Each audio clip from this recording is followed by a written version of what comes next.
እንኳን ለሊቀ መላኩ ለቅዱስ ሚካኤል ዓመታዊ ክብረ በዓል አደረሳችሁ አደረሰን። የአፎምያ ረዳት ቅዱስ ሚካኤል እኛንም ካለንበት ከክፉ ችግር ከመከራ ሁሉ ፈጥኖ ይርዳን፣ አሜን። ከታናሽነቴ ተግቶ የጠበቀኝ ካጋንንት አሰራር ምልጃው የታደገኝ ዛሬም አለ ጎኔ በጎልማሳነቴ የልቤ ብርሃን ነው ሚካኤል አባቴ። ዛሬም አለ ጎኔ በጎልማሳነቴ የልቤ ብርሃን ነው ሚካኤል አባቴ። ሰኔ 12 ቀን ቅዱስ ሚካኤል የሚከበርበት ምክንያት እንዲህ ነው። እስክንድሪያ በምትባል ሀገር አክሉጵጤራ የተባለች የግብጽ ንጉስ ልጅ ዙሄል በሚባል ኮከብ ስም የሰራችው ታላቅ ቤተ ጣዖት አዳራሽ ነበረ። በየዓመቱ ሰኔ በባታ በ12 ቀን ህዝቡ ተሰብስቦ ታላቅ በዓል ያደርጉ ነበረ። በዚህም አዳራሽ ውስጥ በዚያች ሀገር በሚኖሩ ሰዎች ዘንድ የሚፈራና የሚከበር ስሙ ዙሄል የሚባል የብረት ጣዖት ነበረ። በዓሉ የሚከበርበትም ዕለት ብዙ ፍርዳ ይታረድ ነበረ። አባ እለ እስክንድሮስ የተባሉ እስከ ተሾሙ ድረስ ለዚያ ጣዖት ክብር ይሰጡ በዓል ያደርጉ ለብዙ ዘመን ቆዩ። ይኸውም 300 ዓመተ ምህረት ተፈጸመ። የአራተኛው 100 ዓመት መካከል ላይ ነበረ። አባ እለእስክንድሮስ በእስክንድርያ ሀገር ሊቀ ጵጵስና በተሾሙ ጊዜ ያ ጣዖት ይሰብረው ዘንድ ወርዶ ሳለ በሀገሪቱ ያሉ አንዳንድ ወግ አጥባቂዎችና አዳሪያን ከለከሉት። ነገር ግን ቁስጥንጦንያ ጻድቅ በነገሰ ጊዜ የክርስትና ሃይማኖት ስለተስፋፋች አባ እለእስክንድሮስ ዳግመኛ ይህንን ጣዖት ሊሰብሩ ተነሱ። አሁንም እነዚያ ሰዎች የዚህን የጣዖት በዓል ስናከብር የብዙ ጊዜ ልምድ አለንና አትስበረው ሲሉ ከለከሉት። እነሆ ይሄ ጣዖት እያለ ካንተ በፊት 18 ሊቃነ ጳጳሳት ነበሩ፣ ነገር ግን ልማዳችንን ሳይለውጡ በእርሱ ላይ አንዳች ተቃውሞ ሳያደርጉ አልፈዋል አሉት። አባ እለእስክንድሮስ ግን ይሄንን ጣዖት የሚያጠፋ እንጂ የሚያለማ ወይም የሚጠቅም አለመሆኑን መልሶ መላልሶ ነገራቸው። ብዙ ማስረጃዎችም አቀረበላቸው። እርሱን የሚያከብሩ ሁሉ ሰይጣንን እንደሚያመልክ ሆኖ መቆጠሩን ገለጸላቸው። ዳግመኛም አባ እለእስክንድሮስ እንዲህ አለ፣ ምክሬን ብትሰሙ ሐሳቤን ብትቀበሉ ይሄንን በዓል ቀድሞ እንደነበር አድርጌ እሰራላችኋለሁ። ነገር ግን ይሄን ጣዖት ሰብረን ምኩራብ ባርከን ቀድሰን ቤተክርስቲያን ሰርተን ክብር በሚሆን በቅዱስ ሚካኤል ስም ሰይመን ታላቅ በዓል እናደርግለታለን። መስዋዕቱንም ለልዑል እግዚአብሔር ይሆናል።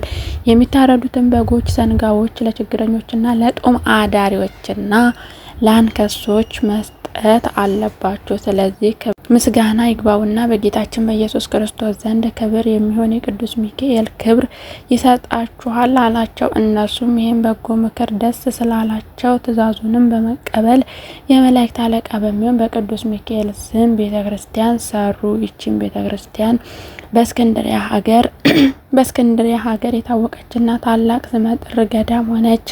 በግብጽ ሀገር እስላሞች እስከ ነገሱ ድረስ ብዙ ዘመን ኖረች። ከነገሱ በኋላ ግን ያችን ቤተክርስቲያን አፈረሷት። ይሄም በዓል ከተሰራ ጀምሮ እስከ ፈረሰችበት ቀን ድረስ ንዑድ ክቡር የሚሆን የቅዱስ ሚካኤል በዓል የሀገሩ ሰዎች ሁሉ እየተሰበሰቡ ያከብሩት ነበረ። ከነርሱም መካከል እግዚአብሔርን እጅግ አድርጎ የሚፈራ ሰው በገባ በ12 ቀን የቅዱስ ሚካኤልን ዝክር የሚዘክርና ይልቁንም በህዳር 12 እና በሰኔ 12 ቀን በታላቅ ክብር የሚያከብር አንድ ሰው ነበረ። ሰኔ 12 ቀን የቅዱስ ሚካኤል ዓመታዊ ክብረ በዓሉ ነው። ኪልቅያ በምትባል ሀገር ሃይማኖቱ የጸና አስተራኒቆስ የሚባል አንድ ታላቅ መኮንን ነበረ። የሚስቱም ስሟ አፎምያ ይባላል። ሁለቱም እግዚአብሔርን የሚፈሩ የመላእክት ሁሉ አለቃ የሆነ የቅዱስ ሚካኤልን በፍጹም ልባቸው የሚወዱ ነበሩ። በየወሩም በቅዱስ ሚካኤል ስም ከገንዘባቸው እያካፈሉ ለነዳያን ይመጸውቱ ነበረ። የበዓሉን መታሰቢያ ያደርጉ ነበረ። ከጊዜ በኋላ አስተራኒቆስ ታመመ። በዚህም ጊዜ ሚስቱ አፎምያ እያዘነችና እያለቀሰች እንዲህ አለችው፣ ጌታዬ ሆይ የምነግርህ ነገር ስላለኝ በጥሞና ስማኝ። ይኸውም ሴት ባሏ በሞተ ጊዜ ፈት ጋለሞታ ሴተኛ ዳሪ እንደምትሆን የዕለት ምግቧን ለማግኘት ልዩ ልዩ አይነት ፈተና እንደሚደርስባት አንተ ታውቃለህ። እንግዲህ አንተ ከዚህ ዓለም በሞት ተለይተ ብቻዬን በምቀርበት ጊዜ ከሀዘኔ የሚያረጋጋኝ አባት፣ እናት ወይም ተስፋ የሚሆነኝ የሚያጽናናኝ ልጅ የለኝም። ስለዚህ አሁን አንተ በሕይወት ሳለ በማለትና በሌሊት ከሰይጣን ጠብ እንዲያድነኝ ቤቴ አስቀምጬ እማጸንበት ዘንድ የመላእክት ሁሉ አለቃ የሚሆን የቅዱስ ሚካኤልን ስዕል ከእንጨት ታስቀርጽልኝ ዘንድ እጠይቅሃለሁ አለችው። አስተራኒቆስም ወደ እንጨት ጠራቢ መልእክተኛ ልኮ ከወይራ እንጨት እጸ ዘይት የመላእክት አለቃ በሚሆን በቅዱስ ሚካኤል አምሳል ስዕል ስራልኝ አለው። እንዲህም በላቲኖቹ የብርና የወርቅ አንጥረኛ ካመጡ በኋላ በቅዱስ ሚካኤል አምሳል ከወርቅና ከብር የተሰራ ስዕል ሰርቶ ለአስተራኒቆስ ሰጠው። እርሱም ለሚስቱ ላፎሚያ ሰጣትና ስዕሉን ቤቷ ሰቅላ በክብር አስቀመጠችው። እንደተባለው ባሏ ሞተ። ነፍሱ ወደ ሰማይ ካረገች በኋላ ከዚህ ዓለም ተግባር በመራቅ በፍጹም ልቦናዋ የእግዚአብሔር ተገዢ ሆነች። በማለትና በሌሊትም በቅዱስ ሚካኤል ስዕል ፊት እየሰገደች የመላእክት ሁሉ አለቃ ሚካኤል ሆይ ጠብቀኝ፣ ለሁል ጊዜ ከኔ አትለይ፣ ይቅር ይለኝም ይምረኝም ዘንድ ወደ እግዚአብሔር ጸልይልኝ እያለች ትጸልይ ጀመር። በጎ ስራዋንም ከእለት ወደ እለት ከፍ እያለ ሄደ። ለነዳያን ለችግረኞችን መጽዋዕትን መስጠትንም የየዕለቷ ተግባሯ አደረገች። ይህንም በጎ ስራዋን የተመለከተ ሰይጣን በምቀኝነት ተነሳሳባት። በብዙ ብስጭትና ደንፍላት በሴት ባልቴቶችና በሕፃናት እየተመሰለ በብዙ ሰራዊት ሰይጣናት ታጅቦ ወደ እርሷ መጥቶ በቤቷ አጥር ደጃፍ ተቀመጠ። ከዚህም የምትረዳት ገረዷን አፎሚያን ጥሪልኝ አላት። ገረዲቱም አፎሚያ ካለችበት ሄዳ ብዙ ሕፃናትን ያስከተሉ የሴት ባልቴቶች ከሁለተኛው በር ተቀምጠዋል አለቻት። ከዚህም በኋላ አፎሚያ ምን ይሁን በማለት እየተጠራጠረች ወጣችና የመላእክት አለቃ የሚሆን የቅዱስ ሚካኤል ስዕል ወዳለበት ቤቷ ይገቡ ዘንድ ጋበዘቻቸው። እንዲህም በበሩ አጠገብ የተቀመጡትን አሮጊት ሴቶች እናቶች ሆይ በረከታችሁ ረዴታችሁ ያድርብኝ ዘንድ ኑ ከቤት የገቡና ጸልዩልኝ። የመላእክት አለቃ የሚሆን የቅዱስ ሚካኤልንም ስዕል ተሳለሙ። ጌታ አስተራኒቆስ ከመሞቱ አስቀድሞ ለእርሱ አደራ ሰጥቶኛልና አለቻቸው። ጌታዬ ከሞተ ወዲህ ግን ልጅም ቢሆን የወንድ ጾታ ያለው ሰው ከቤቴ ገብቶ ስለማያውቅ ምናልባት ከመካከላችሁ ወንድ ቢኖር ከቤቴ እንዳታገቡ በእግዚአብሔር ስም አምላችኋለሁ አለቻቸው። በመበለት ተመስሎ የመጣ ዲያብሎስም ወደ ቤት እንገባ ዘንድ አንችልም፣ በአንቺ የጸሎት ቤት ተገኝተን ልንጸልይ አይገባም፣ ወደ አንቺ ከመምጣታችን አስቀድመን ስለ አንቺም ስለ እኛም ባለንበት ቦታ ጸልየናል አላት። ነገር ግን እኔ የምነግርሽ የምትሰሚ ከሆነ ይሄ ሁሉ ጾምሽና ጸሎትሽ ምን ይጠቅምሻል? በጾምና በጸሎትሽ ብዛት የተነሳ ካለ እድሜሽ ትሞቻለሽ። ለስንቱስ ችግረኛ ድሃ ነው ገንዘብሽን የምትበትኙ። ይህም አድራጎት ከመሞትሽ በፊት ከድህነት ላይ ስለሚጥልሽ የሚቀርብሽ እንኳ አታገኝም። እንዲህም ደግሞ ባል ወይም ጌታዬ ከሞተ ወዲህ የወንድነት ጾታ ያለው ሰው ከቤቴ ገብቶ አያውቅም ትያለሽ። ነገር ግን መጽሐፍ እንደተናገረው ባል የሌላት ሴት ሁሉ በቤቷ ረድኤት በረከት የለም፣ በሕይወትም የመኖር ተስፋዋ የመነመነ ነው አላት። ዳግመኛም የምነግረሽን በጥሞና አድምጪኝ። አስቀድሞ እግዚአብሔር ቅዱሳን አዳምና ሔዋን ወንድና ሴት አድርጎ ፈጠራቸው። ዛሬም ይህንን ልነግርሽ የመጣሁት የአንቺ ፍቅር አገብሮኝ አይደለም። እህቴ ሆይ አንቺ ከዚህ ዓለም በሞት በተለየሽ ጊዜ የሚቀብርሽ ገንዘብሽን የሚወርስ እንዲህም ስምሽን የሚያስጠራ መታሰቢያሽን የሚያደርግ ልጅ ሳይኖርሽ በዚህ አይነት እንዴት ለመኖር ትችያለሽ? እነሆ አኖሪዎስ የተባለ ሰው ጠላቶቹ መንግስቱን ሊገለብጡና ሊቀሙት በተነሱበት ጊዜ በዚያ ዘመን ሚስቱ ስለመሞቷ አውቃለሁ። ዛሬም እነሆ እርሱ ሚስት ሊያደርግሽ ይፈልጋል። አፎሚያ ሆይ እንደኔ ሀሳብ ቢሆን እርሱን ብታገቢ መልካም ነው። ምክንያቱም ብዙ የወርቅና የብር ጥሎች ጥሎ አንቺን እንደሚያገባ ከእርሱም ጋር በመንግስቱ ሁሉ ንግስት ሆነሽ እንደምትኖሪ ወደ አንቺ ልኮኛልና አላት።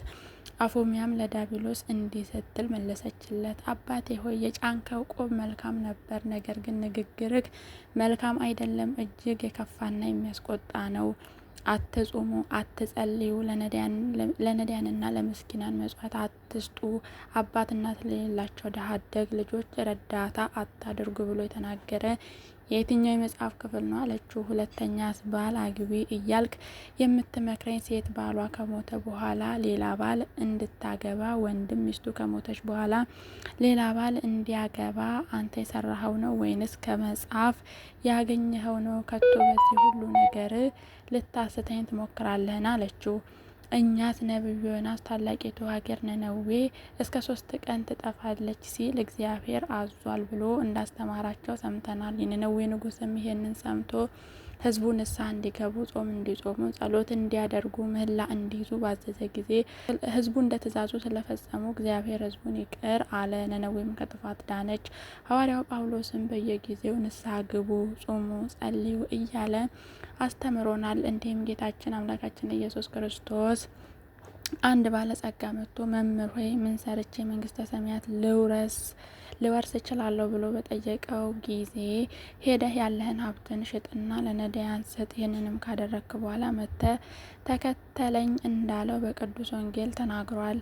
ታዲያ እንዴት አንተ ሌላ ባል አግቢ ብለህ ትመክረኛለህ? እኔ ግን የማውቀው ልንገርህ፣ ርግብ ባሏ ከሞተ በኋላ ከሌሎች አእዋፍ ጋር አትገናኝም። በጠፍሯም ምላሷን ትሰነጥቃለች። ሌላ ወፍ እንኳ ሊቀርባት ቢፈልግ በታላቅ ጩኸት ጓደኞቿን ጠርታ ሁሉም ተራርተው ይግደሏት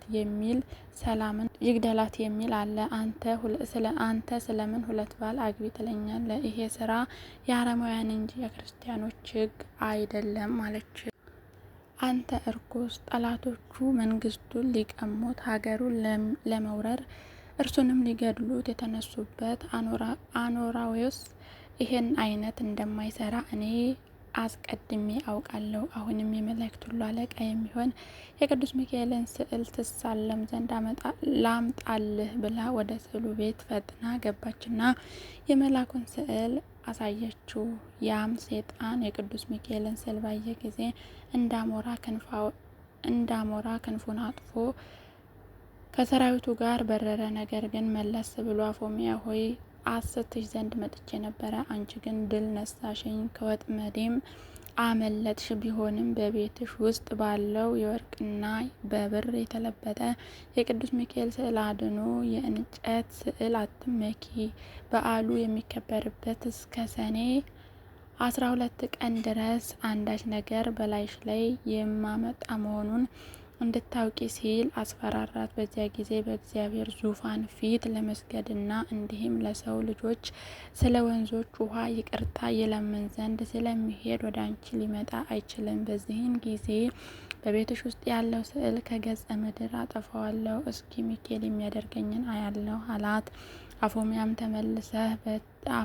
ተመልሰ ብትመጣ የመላእክት ሁሉ አለቃ በሚሆን በቅዱስ ሚካኤል የጸሎት ኃይል አፍረ ትመለሳለ ብላ በጌታችን በኢየሱስ ክርስቶስ ትምህርተ መስቀል አምሳል በአራቱ ማዕዘን አማተበችበት። በዚህን ጊዜ ዲያብሎስ እፍረቱን ተከናንቦ ሄደ። እርሷም ጾም በመጾም መጽዋዕት በመመጽወት ጸሎት በመጸለይ በጎ ስራዋን እያስፋፋች ሄደች። ከዚህም በኋላ ያ ሰይጣን የዓመቱ 10ኛ ወር በሆነው በሰኔ 12 ቀን የቅዱስ ሚካኤል በዓል በሚከበርበት ዕለት በመላእክት አምሳል አስኬማ አክሊል አድርጎ በእጁ የትምህርተ መስቀል የሌለበት የወርቅ ዘንግ ይዞ በሌሊት ወደ እርሷ መጣ። ከዚህም ወደ ቤቷ ገብቶ አፎሚያ ሆይ ሰላም ላንቺ ይሁን፣ እንዴት አለሽ? እጣንሽ፣ ጸሎትሽ፣ በጠቅላላ በጎ ምግባርሽ ሁሉ ወደ ሰማይ አርጎ ከእግዚአብሔር ዙፋን ፊት ቀርቧል። ተደስቷል። በዚህም የተነሳ ስለ በጎ ስራሽ ባለ ዘመንሽ ሁሉ ጠብቅሽ ዘንድ ወደ አንቺ ልኮኛል አላት። አፎሚያም አንተ ማነህ? ስምህስ ማን ይባላል? አለችው። እርሱም እኔ መላእክት ሁሉ አለቃ የምሆን ሚካኤል ነኝ። ባለፈው ጊዜ የቅዱስ ሚካኤል በዓሉ በሚከበርበት ዕለት በሰኔ 12 ቀን ለሰውና ለእንስሳት ሁሉ ከእግዚአብሔር ዘንድ ምሕረትን ለመለመን ስለሚሄድ ወደ አንቺ አይመጣም ሲል ዲያብሎስ ሲነግርሽ ሰምቼ ነበርና፣ ስለዚህ እንዳይፈታተንሽና እንዳይበረታታብሽ ስላንቺ ከሰማይ ወረድኩ። አሁንም ለእኔ ልትሰግጂ ይገባሻል። ሰማያዊ መላእክት ወገኖቼ በሰማይ ትቼ አንቺን ለማዳን ወደ አንቺ መጥቻለሁና አላት። አፎሚያም አንተ ሚካኤል ከሆንክ ከቤቴ ውስጥ እንዳለው እንደ ቅዱስ ሚካኤል ስዕል በዘንግ ጫፍ ላይ ትምህርተ መስቀል ለምን የለበትም? አለችው። ዲያብሎስም እንዲህስ አይደለም፣ በቤቱ ውስጥ ያለ ስዕል በሚያመሰግኑበት ጊዜ መላእክት እንዳያደርጉ በእኛ በመላእክት ዘንድ ግን ይሄ አይነቱ ምልክት የለም አላት። ዳግመኛም አፎሚያ ምድራዊ ንጉሥ ማዘዣ ጽፎ በሚያስተላልፍበት ጊዜ ማህተም ሳይመታበት ቢልከው የሚያነበው ወይም የሚቀበለው የለም። እንዲህም መላእክት ከሰማይ በወረዱ ጊዜ በትረ መስቀል ያልያዘ መልአክ ነው ብሎ የሚያምንበት የለም፣ ይንቁታል እንጂ አለችው። ይልቁንስ መልአክ ከሆንክ ተሳለመው ዘንድ የመላእክት አለቃ የቅዱስ ሚካኤልን ስዕል ላምጣልህ አለችው። አለችው። በዚህ ጊዜ ዲያብሎስ ፊቱ ተለወጠ፣ በጨለማ የተሸፋፈነ ተራራ አከለ። ዓይኑም እንደ እሳት ቀላ፣ አፉም ጨለማ እንደተሞላ ታላቅ ጉድጓድ ሆነ። ከአፉም ሽታ እጅግ የከፋ ጭስ ይወጣ ነበረ።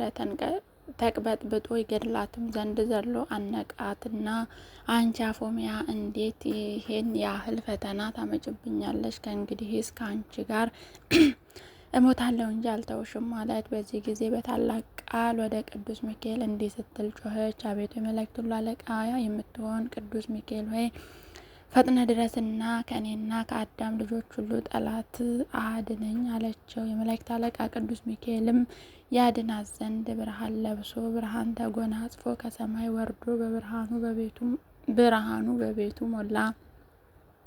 ከዚህም ዲያብሎስን በያዘው በትረ መስቀል በመታው ጊዜ በመሬት ላይ ዘረጋው። ዲያብሎስም ቅዱስ ሚካኤል እግዚአብሔር የሰጠኝ ዘመኔ ሳይፈጸም እንዳታጠፋኝ በእግዚአብሔር ስም አምልሃለሁ አለው። ከዛሬ ጀምሮ ስም ከሚጠራበት ስዕል ካለበት ቦታ ፈጽሜ አልደርስም። የመላእክት አለቃ ቅዱስ ሚካኤል ሆይ ቀድሞም ከሰማይ ያዋረድከኝ፣ ከክብር የሚያሳነስከኝ፣ ከሹመቴም የሻርከኝ አንተነ አሁንም ይቅርታ አድርግልኝ እያለ ለመኑ። በዚያኑ ጊዜ ቅዱስ ሚካኤል ዲያብሎስን አሳፍሮ አዋርዶ ለቀቀው። ወደ አፎሚያም መለስ ብሎ ንዕድ ክብርት የሆንሽ የእግዚአብሔር ታማኝ አገልጋይ አፎሚያ ሆይ ጸሎትሽ፣ መጽዋዕትሽ፣ በጎ ስራሽ ሁሉ ወደ ሰማይ አርጓል፣ ከእግዚአብሔር ዙፋን ፊት ቀርቧል። አሁንም ሄደሽ ከቤተ ክርስቲያን ገብተሽ ጸሎት አድርሺ፣ በዛሬው ቀን ነፍስሽ ከስጋሽ ትለያለችና ብሎ ነገራት። መላእክትም ሁሉ ወደ አንቺ መጥተው ነፍስሽን ወደ መንግስተ ሰማያት ያሳርጋሉ። ከባልሽ ከአስተራኒቆስ ነፍስ ጋርም ለዘላለም በዚያ አርፋ ትኖራለች አላት። ከዚህም በኋላ አፎሚያ እያየችው ቅዱስ ሚካኤል ወደ ሰማይ አረገ።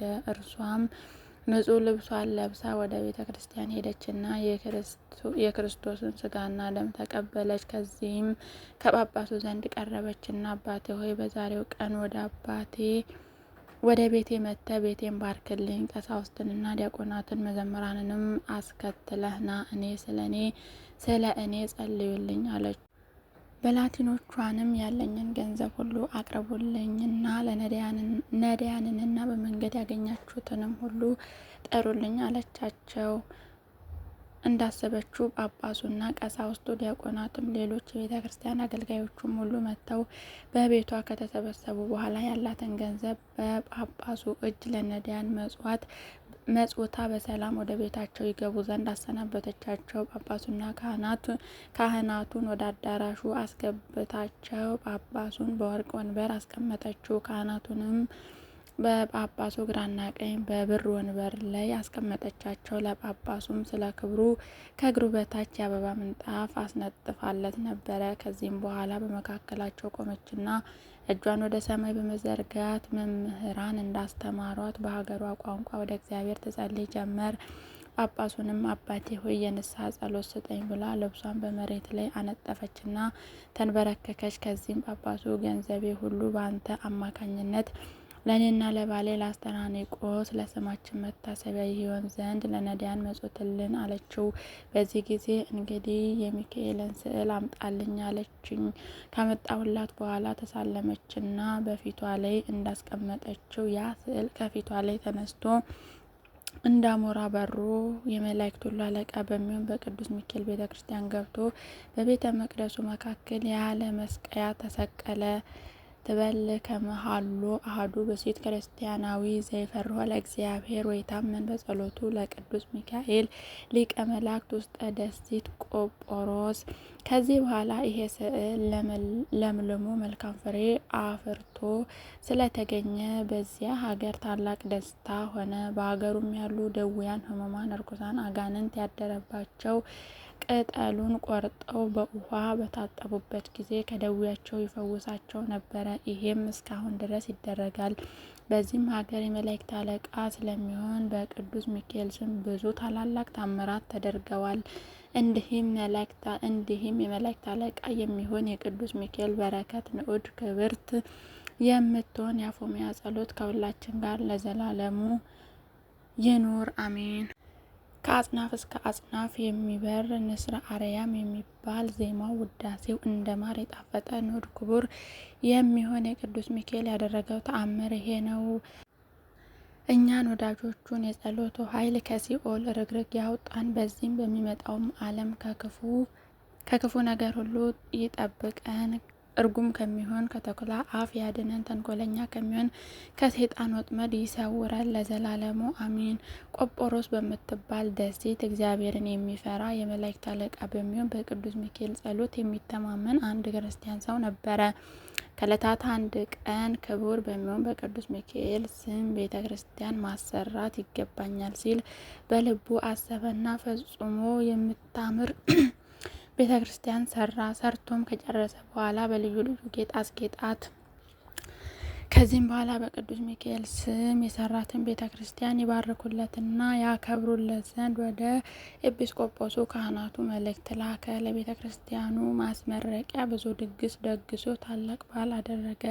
ከዚህም ካህናቱ፣ ዲያቆናቱ፣ ምእመናኑ ሁሉ የቅዱስ ሚካኤል ቤተ ክርስቲያን በሚከበርበት ቀን በቤተ ክርስቲያኑ ተሰብስበው ከቆሙ በኋላ ኤጲስቆጶሱ እንደ ሕጉ የቅዳሴ ጸሎት ጀመረ። በዚያች ሀገር ጋኔን ያደረበት አንድ አይሁዳዊ ሰው ነበረና እርሱም መላ አካላቱ ለምጽ ወጥቶበት የሚጨነቅ ጥርሱን እያፋጨ የሚያሰቃይ በጽኑ ደዌ የተያዘ ነበረ። ከደዌው ጽናት የተነሳ ሰውነቱ ሁሉ እንደ ድንጋይ ደርቆ ነበረ። የመላእክት አለቃ የቅዱስ ሚካኤል ቤተ ክርስቲያን የሚባረክበትና የሚቀደስበት ቀን እንደደረሰ በሰማ ጊዜ ከመኝታው ተነስቶ ልብሱን ለውጦ የክርስቲያን ልብስ በመልበስ ፍጹም ክርስቲያን መስሎ ከቤተ ክርስቲያን ገብቶ ከሕዝቡ ጋር ቆመ።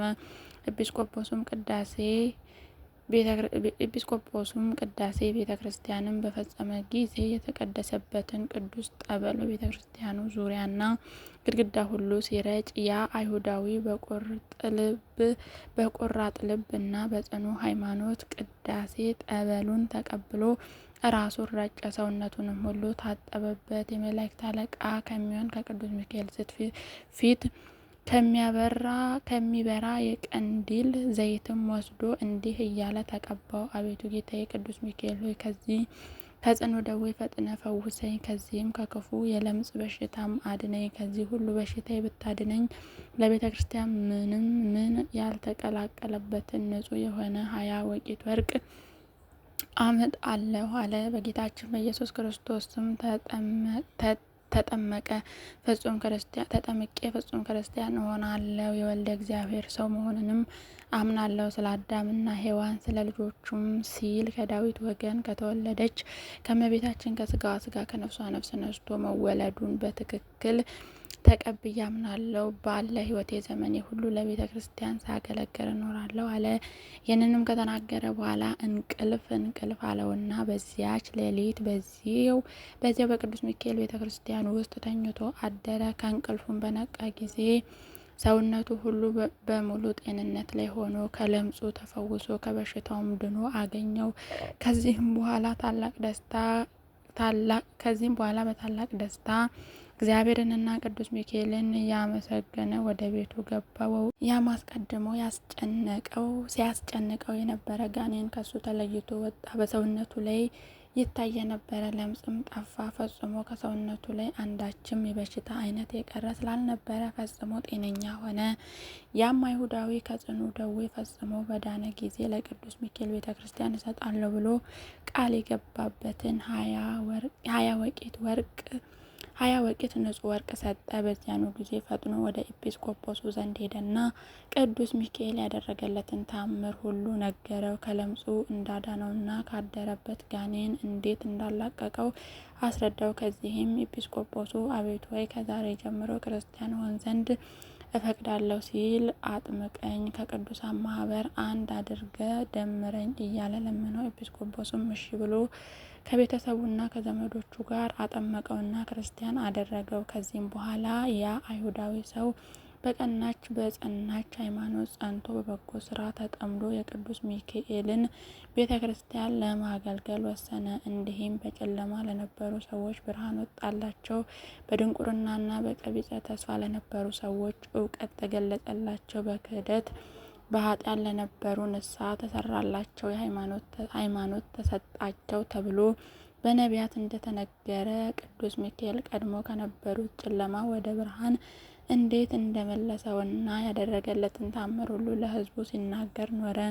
እንግዲህ ይሄ አይሁዳዊ ከሚያሰቃየው ጋኔን ከሚያስጨንቀው ሕመም ኃጢአት ድኖ አዳኝ የሚሆን የክርስቶስ ብርሃን እንደበራለት ይቅርታና የቸርነት መልእክተኛ በሆነ በቅዱስ ሚካኤል ጸሎት ልመና ከአረማዊነት ወደ አማኒነት እንደመለሰው አይነ ልቦናውንም አብርቶ የሥላሴን አንድነት ሶስትነት ለማወቅ እንዳስቻለው የወንጌል ልጆች የምንሆን እኛም በስዕለቱ በአማላጅነቱ አይለየን፣ በከንቱ እንዳንጠፋ ከሰይጣን ወጥመድ ያድነን። ከሰራዊቱ ሁሉ ጋር ትና ሐሳውያን መሲሆች ከሆኑ ጥልቀቱ ከማይገኝ የተንኮላቸው ባሕር እንዳንሰጥ ሚጠብቀን፣ ከወጥመዳቸውም እንዳንገባ ከክፉ ረድኤቱ ይሰውረን። ከዚህም ሁሉ በቸርነቱ መጋረጃ ይሰውረን ዘንድ ሁልጊዜ እየመጣ ይጎበኘን። ከቀድሞ ጀምሮ ቂም በቀል የሌለበት